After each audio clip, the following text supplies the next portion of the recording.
Good morning and welcome back to another video with Brooklyn. I hope you all had a terrific Tuesday night. So we're going to jump right into the video this morning. But before we get started, I would like to say, please do not forget to rate, share, and subscribe. I would appreciate it very much.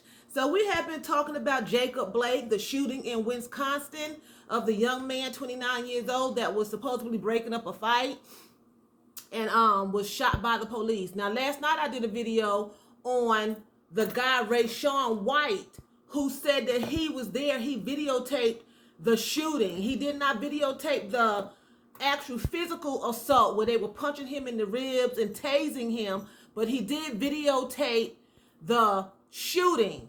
Okay, so the articles that I've been reading been saying that Jacob has been shot 7 times, but here in the article it says here that Jacob Blake's father, also named Jacob Blake, told the Chicago Sun-Times his son has 8 holes in his body and is paralyzed from the waist down after being shot in the back by police officers in Kenosha, Wisconsin on Sunday. Although it is currently unknown if the he's paralyzed, permanently. What justified all those shots, Blake's father said? What justified doing that in front of his children? And that's what I want to know. What justified them shooting him if he was just breaking up a fight? Now, the guy, Rayshawn White, said that he never mentioned a fight in his article. He said that he seen Jacob Blake walk into a building behind a woman.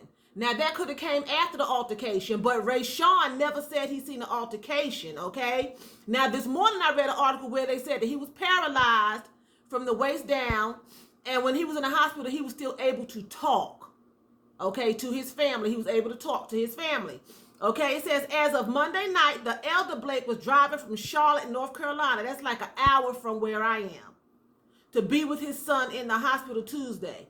Blake is in stable condition in an intensive care unit, according to the family attorney, Ben Crump.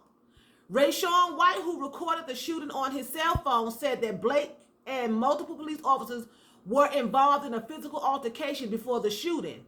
One of them had him in a headlock and was punching him in his ribs. The other had him in a headlock on the other side of him, pulling his arm. So what I'm gathering is one officer had him in a headlock on this side, and another officer was on the other side. So he had 2 arms around his neck, 2 headlocks, and then one was punching him in the ribs while the other one was yanking on his arm, okay?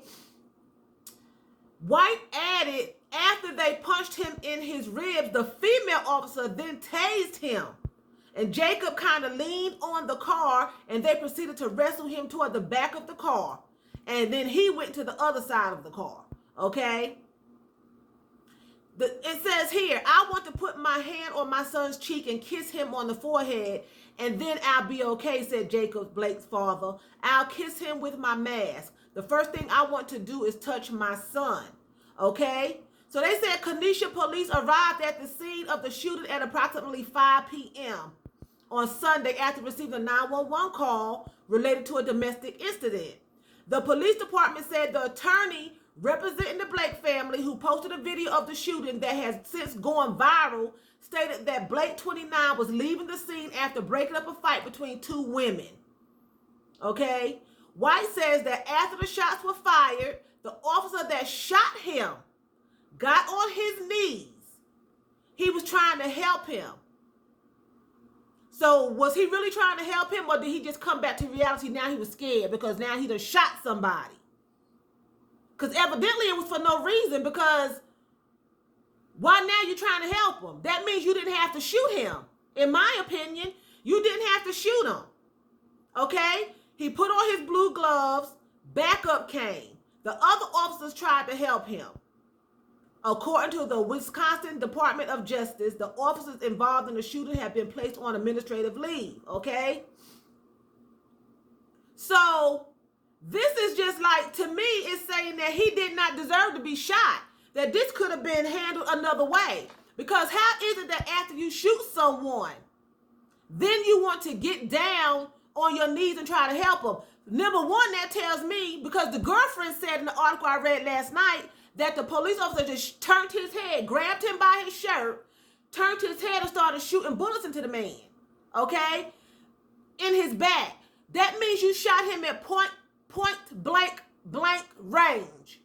Point blank range. You shot him. You was close enough to shoot him. So therefore, if you are now on your knees trying to help him and to care for this man, that means you could have handled the situation a whole nother way. You did not have to shoot him. In that instant, you made that judgment, and then after it was done, you decide, now I got to help him because now everybody's seeing. That's how I feel. Everybody's watching. Everybody's seeing me shoot this man. Then the other officers, now you're going to try to help. You done beat this man in his ribs. You done had him in a headlock on both sides of his neck.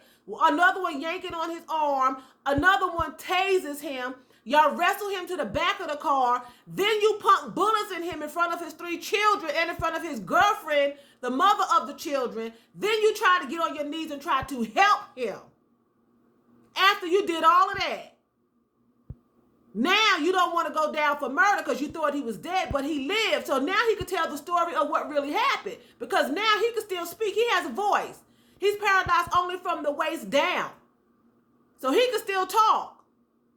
He could tell exactly what went on. They did not want this man to die because they did not want murder on their hands. Okay? But you still cause someone not to be able to walk and run and play with their children. If he ever has a daughter, or if he has a daughter, he'll never be able to walk her down the aisle when she gets married. You know? If he married his girlfriend, he can't walk her across the threshold on their honeymoon or into their new home. He came to Wisconsin for a new start, you know, probably from police violence somewhere else. And then he walks right into it. He runs right into the arms of death. And not even, death was there.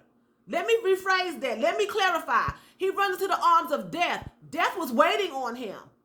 But death was not able to grasp a hold of him. It was not able to take him at that particular time. When you get shot 7 times, 8 times in your body, you should be dead. So it's nothing but the grace of God that allowed him to be able to live. So it's going to be interesting to see how this unfolds and what actually happened, because they're not mentioning the fight. They're not mentioning who the girls were. You know, what led him to stop, to get out and to even intervene. You know what happened? Rayshawn White said he seen him go into the building. In my video last night, he said he seen him go into a building behind a girl. He didn't say anything about him breaking up a fight. But his family is saying that he was breaking up a domestic disturbance of 2 women. Okay? So I'm interested to see how this is going to unfold, how this is going to play out, what Jacob Blake Jr. has to say. You know, what really happened, what took place during them fatal minutes. You know, that he was being beat half to death and then shot like a deranged animal in the street, or a crazy man wielding a knife. Everybody said, the police said he has a knife. None of these articles are saying that he had any kind of weapon. Okay? They said he had a knife, but I'm curious to see what's going to unfold, because I'm sure they're going to try to say this man had a knife and he was threatening, but from what I'm gathering, he didn't even make it inside the vehicle.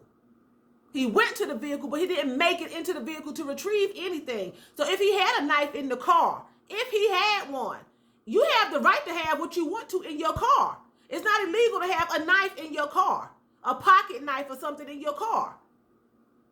It's not illegal. Not here in North Carolina. Not that I know of. You can have a pocket knife in your car if it's concealed and put away. So I don't know.